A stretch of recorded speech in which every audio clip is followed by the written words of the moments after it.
Ukrainian forces destroyed parts of a Russian armored column as it tried to cross a river in the Donbas region, video from Ukraine's military showed on Friday, as the Ukrainian defense minister predicted many weeks of grinding fighting ahead.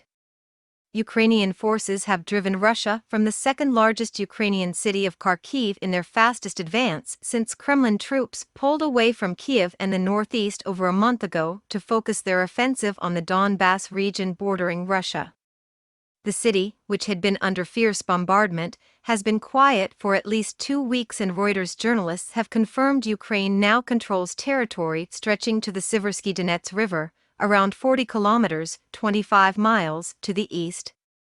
However, Moscow was still bombarding villages north of Kharkiv. Some 10 kilometers (6 miles) north of the city, firefighters doused smoldering wreckage in Dergachi after what local officials said was an overnight Russian missile attack on the House of Culture, used to distribute aid. Volunteers inside were trying to salvage packages of baby diapers and formula. "I can't call it anything but a terrorist act," the mayor, Vyacheslav Zadorenko, told Reuters. "They wanted to hit the base where we store provisions and create a humanitarian catastrophe." Another missile had slammed into the building on Thursday, and Russian shelling had wounded a staff member at a clinic and killed a young couple in their home, he said. Russia, which denies targeting civilians, said its forces had shot down a Ukrainian Su-27 aircraft in the Kharkiv region and disabled the Kremenchuk oil refinery in central Ukraine. It was not immediately possible to verify the reports. Southeast of Kharkiv, Britain said Ukraine had stopped Russian forces crossing the Siversky Donets River west of Severodonetsk. Footage released by Ukrainian Airborne Forces Command appeared to show several burnt-out military vehicles near segments of a partially submerged bridge and many other damaged or abandoned vehicles, including tanks, nearby. Reuters could not immediately verify the report or when or where the clash took place. The Kremlin calls its February 24 invasion of Ukraine a special military operation to demilitarize a neighbor threatening its security.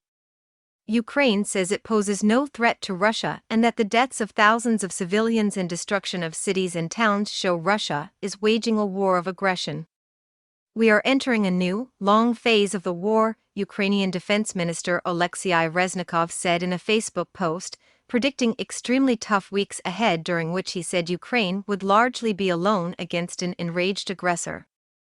In their first conversation since the invasion, U.S. Defense Secretary Lloyd Austin spoke by telephone on Friday with Russian Defense Minister Sergei Shoigu, seeking an immediate ceasefire and stressing the importance of open lines of communication. Kiev says children deported. Ukraine accused Russia of forcibly deporting more than 210,000 children since its invasion, saying they were among 1.2 million Ukrainians transferred against their will.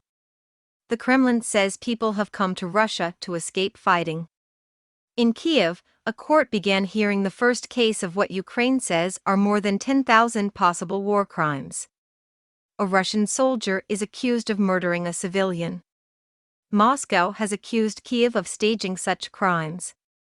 In the southern port of Mariupol, Russian forces intensified their bombardment of the Azovstal steel works, the last bastion of Ukrainian defenders in a city almost completely controlled by Russia after a siege of more than 2 months. Some of the civilians evacuated recently from tunnels under the plant where they sheltered described terrifying conditions. "Every second was hellish," 51-year-old nurse Valentina Demyanchuk told Reuters. Around Snake Island, which Ukrainian military intelligence said allows control of civilian shipping, renewed fighting could help Kiev resume grain exports vital to world supplies. Ukraine said it had damaged a Russian Navy logistics ship near Snake Island. Russia's defense ministry did not respond to a request for comment. Satellite imagery from Maxar, a private U.S.-based company, showed the aftermath of what it called probable missile attacks on a Russian landing craft near the island.